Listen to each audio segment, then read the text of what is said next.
माँ, आप जब देखो तब इस कुएं के पास ही बैठी रहती हो। इससे अच्छा घर में बैठो, यहाँ कितनी धूप लग रही है। बेटा, ये कुआं तेरे पिता की आखिरी निशानी है। लेकिन माँ, ये कुआं तो अब सूख चुका है। सूख तो तू भी चुका है, तो क्या तुझे भगा दूं? जवान हो गया है, कोई काम धंधा भी नहीं करता कि मैं तेरी शादी कर सकूं। रामपुर गांव में रमेश अपनी माँ के साथ रहता था। उसका एक छोटा सा कच्चा मकान था और घर के सामने थोड़ी दूरी पर उसका एक पुश्तैनी कुआं था। फिर एक रोज उसकी माँ बहुत बीमार पड़ गई। रमेश डॉक्टर को बुलाकर लाया।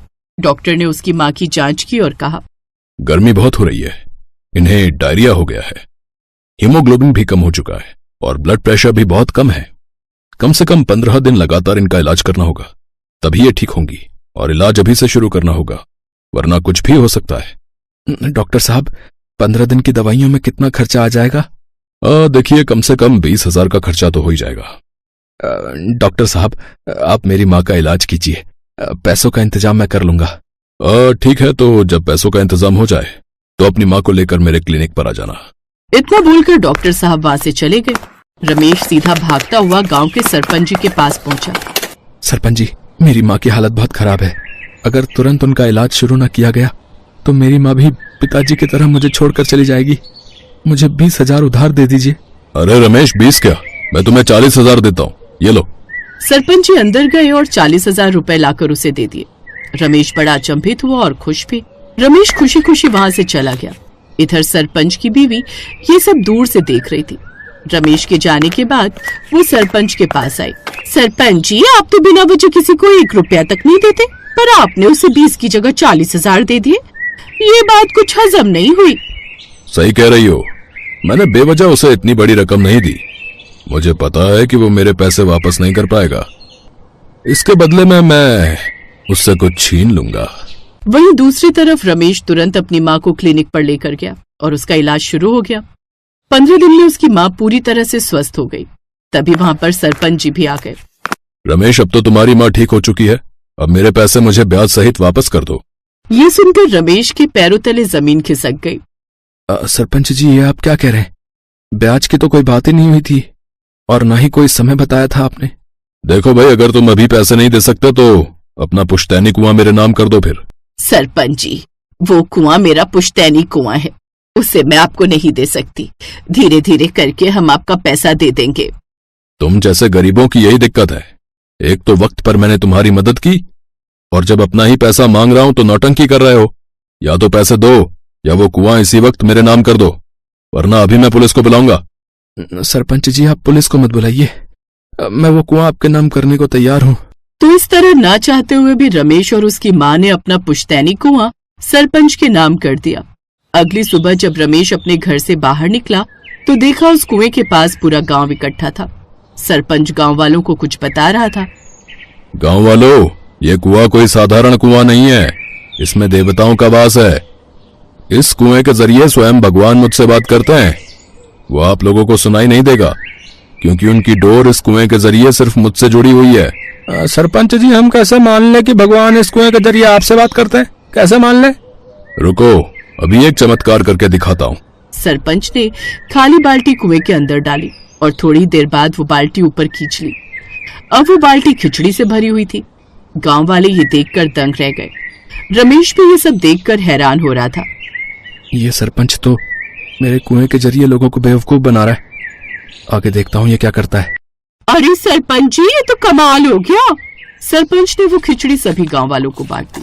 क्या बात है सरपंच जी, खिचड़ी का ऐसा स्वाद तो भगवान का ही हो सकता है। ऐसी स्वादिष्ट खिचड़ी हमने आज तक नहीं खाई। जय हो भगवान की जय। सिर्फ जय हो से काम नहीं चलेगा, आप सभी को यहाँ दक्षिणा रखनी होगी।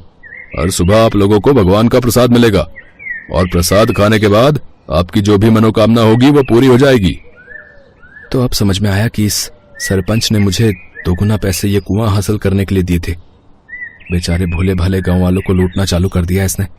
इसे रोकना होगा। आज मैं रात भर यहीं बैठा रहूंगा, देखता हूँ क्या होता है। रमेश काफी देर तक वहीं बैठा रहा। सुबह के करीब 4 बजे सरपंच एक आदमी के साथ कुएं के पास आया। अरे भाई चलो, अब जल्दी से कुएं के अंदर जाओ और सुबह होने से पहले खिचड़ी बन जानी चाहिए, क्योंकि सुबह होते ही गांव वाले प्रसाद खाने आ जाएंगे। मैं तब तक नहा कर आता हूँ, ठीक है?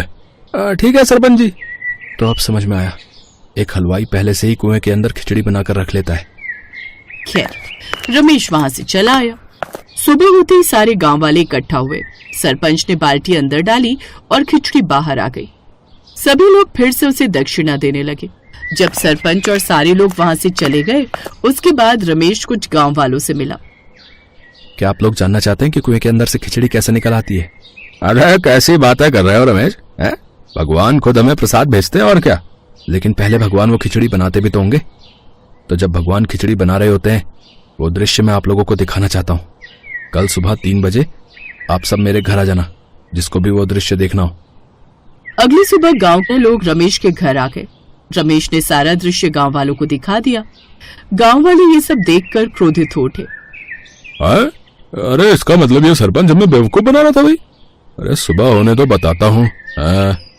सुबह जैसे ही सरपंच ने बाल्टी डालकर अंदर से खिचड़ी निकाली, उन लोगों ने हलवाई को कुछ नहीं किया, लेकिन सरपंच की मार मार कर हालत खराब कर दी।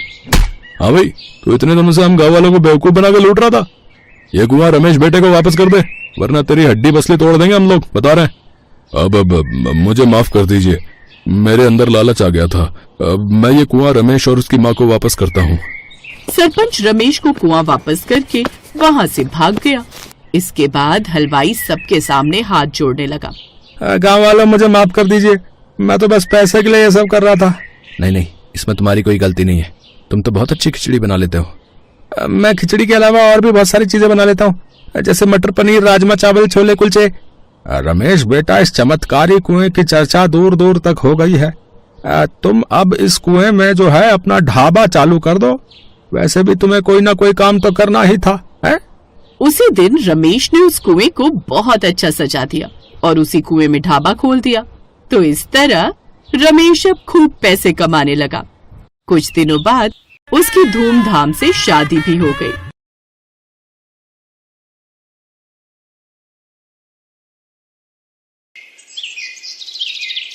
भरतपुर नाम के गांव में मनीष अपनी पत्नी रेखा और 2 बच्चों बंटू और चिंकी के साथ रहता था। मनीष अपना एक छोटा सा ढाबा चलाता था।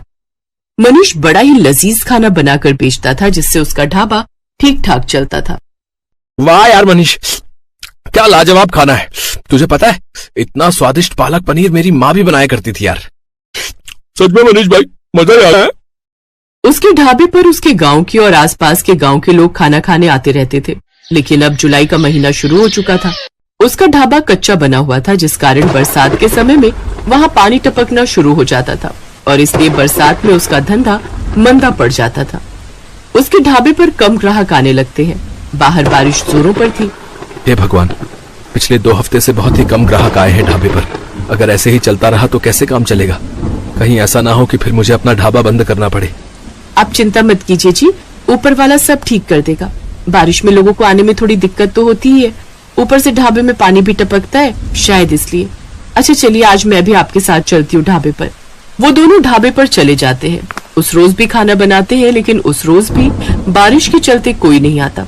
लगता है आज भी ये सारा गरीबों में बांटना पड़ेगा। कोई ग्राहक नहीं आया। उस रोज भी वो सारा खाना गरीबों में बांट आते हैं। ऐसे ही दिन बीतते हैं। एक रोज आधी रात के समय गांव में तेज तूफान आता है और जोरों से बिजली कड़कती है और वो बिजली उसके ढाबे पर आकर गिरती है, जिससे उसका ढाबा जल जाता है। ये क्या हो गया रेखा? अब मैं क्या करूंगा? मेरी तो रोजी रोटी ही छिन गई। मेरी भी कुछ समझ में नहीं आ रहा जी, लेकिन आप ज्यादा टेंशन मत लीजिए, नहीं तो आपका बीपी बढ़ जाएगा। दिन पर दिन बारिश बढ़ती जा रही थी और मनीष उसी बारिश में काम ढूंढने निकलता है, लेकिन उसे कहीं भी काम नहीं मिलता। उल्टा सारा दिन बारिश में भीगने के कारण उसे सर्दी लग जाती है। अब जैसे तैसे वो अपने दिन काट रहे थे। फिर एक रोज रेखा का मुंह बोला भाई माधव उनके घर आता है। अरे जीजा जी, इतनी बारिश में रोज रोज काम ढूंढने निकलते हो, बेकार में परेशान होते हो। इससे तो अच्छा ये होगा कि आप मेरे साथ चलो और मेरी दुकान पर काम करो। वैसे भी मेरा आदमी अपने गांव गया हुआ है और मैं आपको महीने के आखिर में तनख्वाह दे दिया करूंगा। क्यों दे दी? ठीक कहा ना मैंने? हाँ, माधव बिल्कुल ठीक कह रहे जी। वैसे भी अपने पास और कोई काम तो है नहीं, अब तब तक यही काम कर लो आप। अच्छा ठीक है माधव, तुम कहते हो तो मैं यही कर लेता हूँ। वैसे भी घर खर्च तो चलाना ही है ना। अब मनीष माधव की दुकान पर काम करने लगता है। वो बिना 1 मिनट भी आराम किए सारा दिन मेहनत करता। अनाज की बोरियों को ट्रकों से उतारता और दुकान के अंदर का सारा काम संभालता। लेकिन जैसे ही महीना पूरा होने को आता है, तभी तनख्वाह देने के नाम पर वो टाल मटोली करने लगता है। तनख्वाह? कैसी तनख्वाह जीजाजी? ये तुम कैसी बातें कर रहे हो माधव? तुम्ही ने तो उस रोज रेखा के सामने कहा था कि महीने के आखिर में तुम मुझे तनख्वाह दोगे। नहीं नहीं, ऐसा कुछ नहीं है। आपको काम की जरूरत थी, मैं जानता हूं, लेकिन मैं आपको यहाँ पर काम करने नहीं, मदद करने के लिए बुलाता था। और मदद करने के लिए भी कोई पैसे लेता है क्या? ये तुमने मेरे साथ ठीक नहीं किया माधव, मैं तुम्हें देख लूंगा। अरे जाओ जाओ, बड़े आए मुझे सबक सिखाने वाले। मनीष दुखी मन से घर आ जाता है। आ गए आप? आज तो महीने का आखिर है, आज तो आपको तनख्वाह भी मिल गई होगी। तो पापा, फिर तो आप कल ही मेरे स्कूल की फीस भर दीजिए। आपको पता है मेरी टीचर मुझे रोज रोज फीस के लिए टोकती है। ये सुनते ही मनीष की आंखों में आंसू आ जाते हैं। मेरा नसीब न जाने कैसा है रेखा, जो मेरे साथ कुछ भी अच्छा नहीं हो रहा। आप रो क्यों रहे हैं? ठीक से बताइए ना क्या बात है। फिर मनीष उसे सारी बात बताता है। हे राम, वो इतना बड़ा मक्कार निकलेगा मैंने कभी नहीं सोचा था। छी, उसे तो भाई कहते हुए भी शर्म आ रही है मुझे। फिर कुछ दिनों तक जैसे तैसे वो दूसरी जगह नौकरी की तलाश में जाता है। तब जाकर उसे एक बड़ी कोठी में ड्राइवर की नौकरी का काम मिल जाता है, जहां उसे महीने के 10,000 रुपए तनख्वाह के रूप में मिलते हैं। लेकिन उससे वो ड्राइवरी के अलावा अपने घर के काम भी लेते और इसी के सहारे अपना घर खर्च चलाता है। ऐसे ही एक शाम जब मनीष काम से घर लौट रहा होता है, तभी उसकी नजर सड़क किनारे गिरे हुए बच्चे पर जाती है, जो कि लगातार मदद की गुहार लगा रहा था। कोई मेरी मदद करो।